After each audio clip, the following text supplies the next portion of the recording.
It's a global puzzle, a financial web. And somehow, the US sees almost everything, every transaction, every dollar. So how do they do it? Let's break it down. Okay, so here's the riddle. You've got a monkey in Egypt trying to buy some apples from a monkey in China. It's a simple deal, right? But somehow, an eagle thousands of miles away in America is watching, and it sees every single detail. The real question is, how? To figure this out, we have to start with the first piece of the puzzle. The apples. See, these aren't just any apples. They're special. They hold all the power.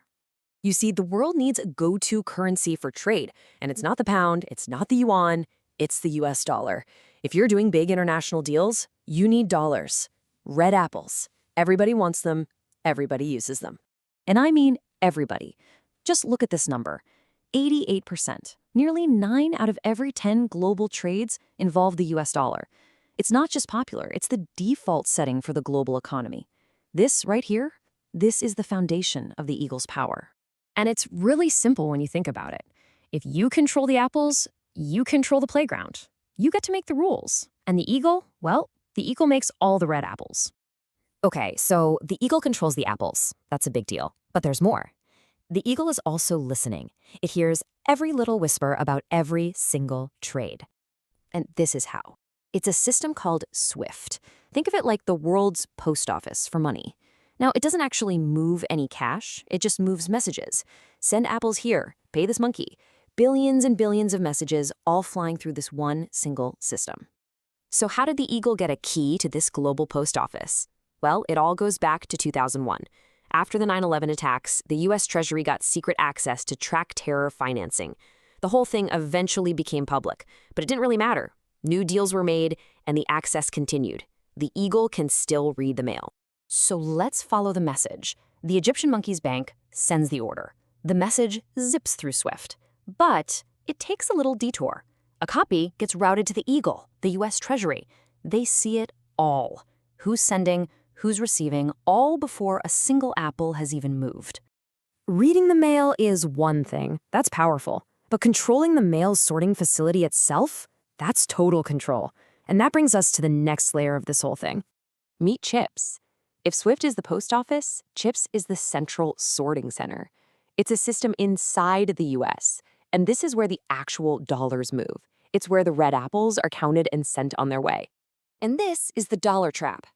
If you want to use red apples, your payment has to go through the eagle's sorting center. No exceptions. It doesn't matter if you're in Egypt or China or anywhere else. All roads lead right through the US. So now we can see the full picture. You've got 2 layers of control. 2 different systems. And it all leads to one inescapable truth. There's really nowhere to hide. So here's the dilemma, laid out plain and simple. Let's say you try to avoid the eagle. You use a different currency, a different fruit. Well, it doesn't matter. The SWIFT postman still sees the message and tells the eagle. Okay, fine. So you use the red apples. Well, now your money has to physically pass through the eagle's house via CHIPS. You see the trap? You're seen either way. And you know, this isn't some secret backroom deal. It's literally the law.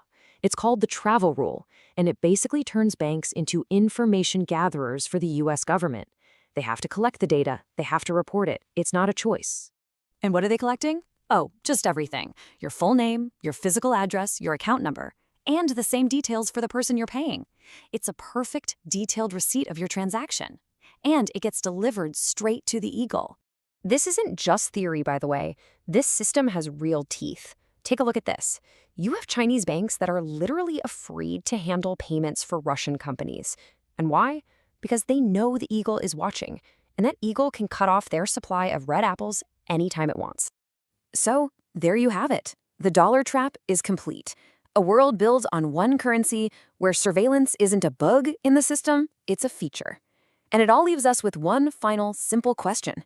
In a playground built entirely on red apples, can anyone's trade truly be a secret?